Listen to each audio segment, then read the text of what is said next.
আযাব আর গজব নাজিল করবে কে? জিনার মধ্যে যদি জড়িয়ে দাও দেশের মধ্যে আযাব আর গজব নাজিল করবে কে?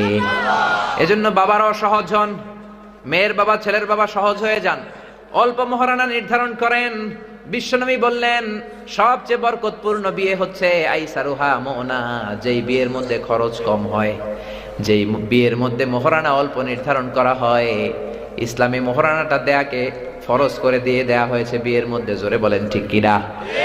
এটা কিন্তু অপশনাল নয়, এটা কম্পালসারি। ওয়া আতুন নিসা সাদুকাতিহিন্না নিহলাতান ফাইন তিবনা লাকুম আন শাইইম মিনহু নাফসান ফাকুলুহু হানিআম মারিআ।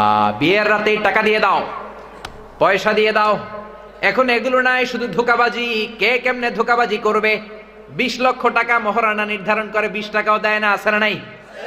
এরপর